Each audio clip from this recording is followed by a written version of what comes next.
Okay guys, so we're gonna look at another punctuation lesson today. And today here I have written down 3 different addresses, and we're gonna look at what we need to punctuate in our address.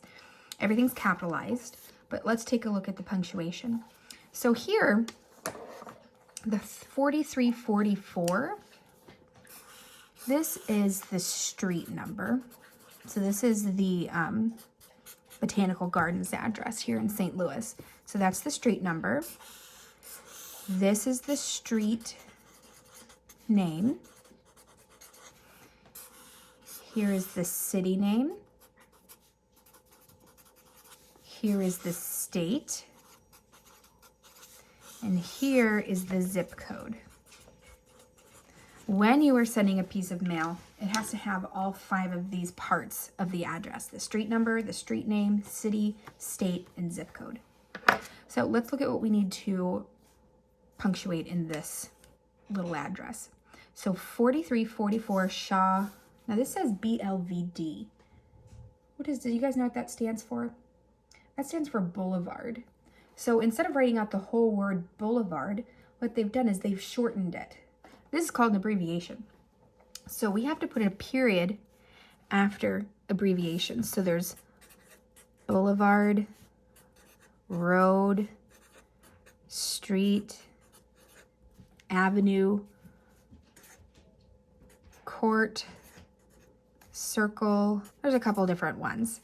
So we need a period at the end of our abbreviation. Now let's look at the city, St. Louis. Now St. Louis is unique in the fact that it actually has an abbreviation in it. This ST means saint. So I got to put a period there. Now, there's one other thing that we need to do. We need to separate the city from the state. And we do that by putting a comma, okay? St. Louis, Missouri. And you do that every time you write the name of a city and a state, not just in addresses. If you were writing a story that said the little dog lived in St. Louis, Missouri, you would still put a comma between St. Louis and Missouri. Now, MO stands for Missouri. It is technically an abbreviation. You can put 2 periods after each of the letters, but technically you don't have to do that when you're writing a letter. And then there's no punctuation here in the zip code. So let's look here. This is the address to the City Museum. 750 North 16th Street, St. Louis, Missouri, 63103. So let's look here. The number, we don't need to do anything there. North St. Louis Street. Now this doesn't say all of North, does it? It just says N. So this is an abbreviation. So we're going to put a period at the end of the abbreviation.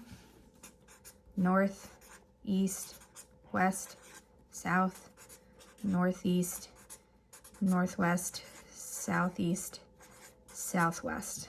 Okay, those are abbreviations for directions. So North 16th, and look, here's this abbreviation, Street.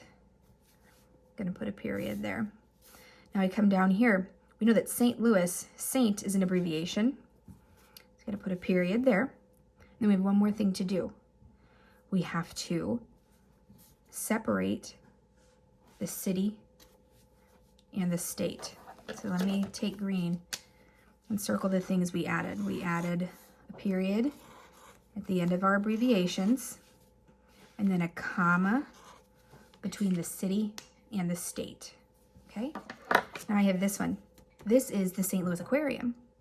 So we have our street number, then here's the street name, South 18th Street. So we know South, the S is an abbreviation, and street is the abbreviation. Come down to St. Louis,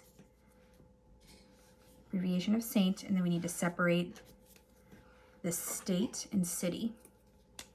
So we did our 3 abbreviations, and then we separated the state and city.